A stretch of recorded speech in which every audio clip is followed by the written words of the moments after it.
വേദിയിലേക്ക് ക്ഷണിച്ചു എന്നത് തന്നെ വളരെയേറെ സന്തോഷത്തോടുകൂടെ ചാരിതാർത്ഥ്യത്തോടുകൂടെ ഞാൻ ഓർക്കുകയാണ്. എൻ്റെ കൂടെ പഠിച്ചവർ എൻ്റെ മുമ്പിൽ ഇരിപ്പുണ്ട്.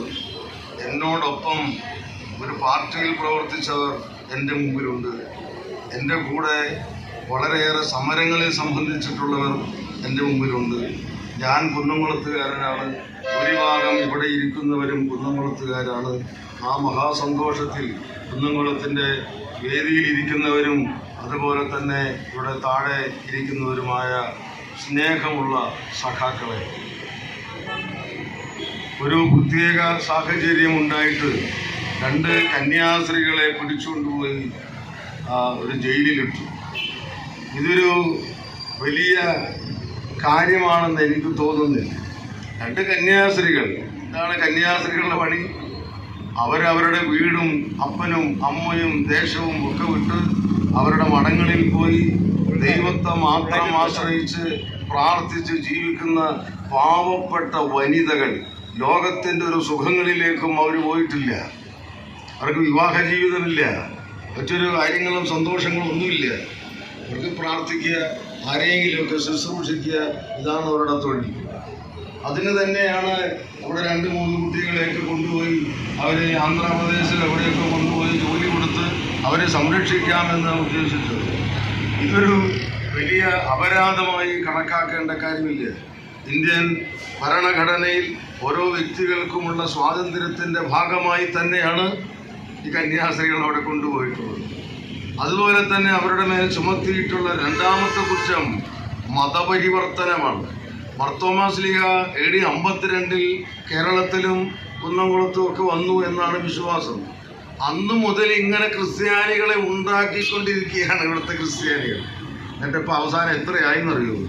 ആകെ ഭാരതത്തിൽ 2% ക്രിസ്ത്യാനി. എന്നിട്ട് ഇത് മതപരിവർത്തനം നടത്തി എന്ന് പറഞ്ഞ് കേസെടുക്കണമെങ്കിൽ എന്താണ് ഈ കേസെടുത്തവൻ്റെയും ഇതിൻ്റെ പ്രവർത്തകൻ്റെയും തലച്ചോറിലുള്ളത് എന്നുള്ളത് നമ്മളൊന്ന് ആലോചിച്ചാൽ നന്നായി. എന്ത് കുറ്റമാണ് ഇവർ ചെയ്തതെന്നറിയാം. എങ്ങനെയെങ്കിലും ആരെയെങ്കിലും ഒക്കെ അകത്താക്കുക എന്നുള്ള ചിലരുടെ ചില വൈരാഗ്യ ബുദ്ധികൾ.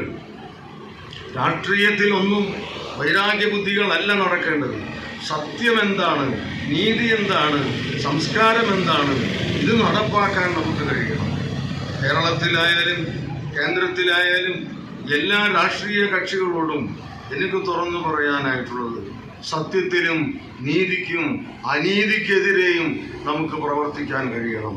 2 കന്യാസ്ത്രീകളെ അവിടെ കൊണ്ട് ജയിലിലിട്ട് ഇത്രമാത്രം വിപ്ലവകരമായ കാര്യങ്ങൾ ഉണ്ടാക്കി തീർക്കാനുള്ള ഒരു ആവശ്യവുമില്ല. നമ്മുടെ നാട്ടിൽ പറയുന്നത് പോലെ ആ കന്യാസ്ത്രീകൾ ചെയ്ത കുറ്റം പരിശോധിച്ചാൽ വെറുതെ ഉള്ളി തൊണ്ട് പൊളിച്ചതുപോലെയുള്ള കാര്യമേ ഉള്ളൂ, ഒന്നുമില്ല.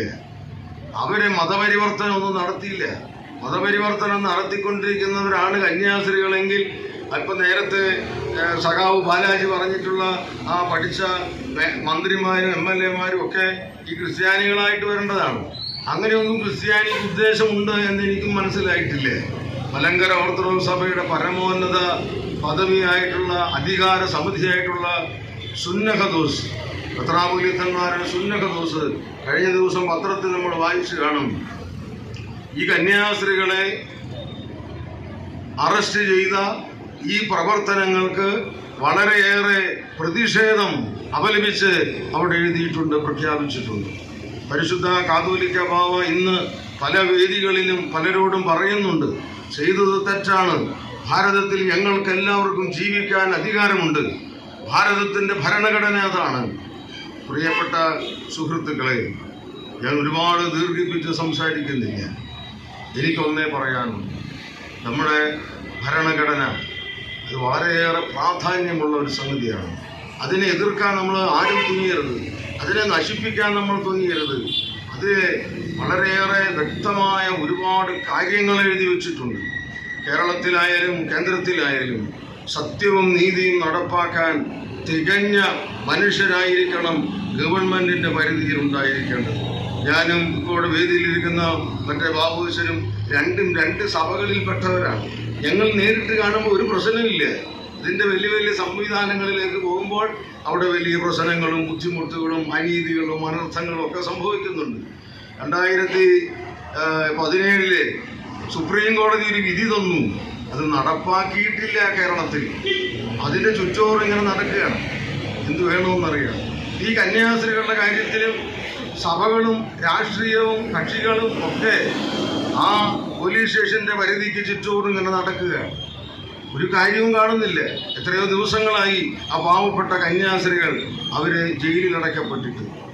അവർക്ക് വളരെയേറെ മാനസികമായ പീഡനങ്ങളുണ്ടാവും. പക്ഷേ അവർക്ക് ഉള്ളിലുള്ളൊരു സന്തോഷം, ക്രിസ്തുവിനെ ക്രൂശിക്കപ്പെട്ടതുപോലെ ഞങ്ങളെ ക്രൂശിച്ചില്ലല്ലോ എന്നൊരു സന്തോഷമായിട്ട് വേണം ആ കന്യാസ്ത്രീകൾ ജയിലിൽ നിന്ന് ഇറങ്ങി വരാനെന്ന് എനിക്ക് എൻ്റെ വിശ്വാസപ്രകാരം തോന്നിയിട്ടുള്ളതാണ്.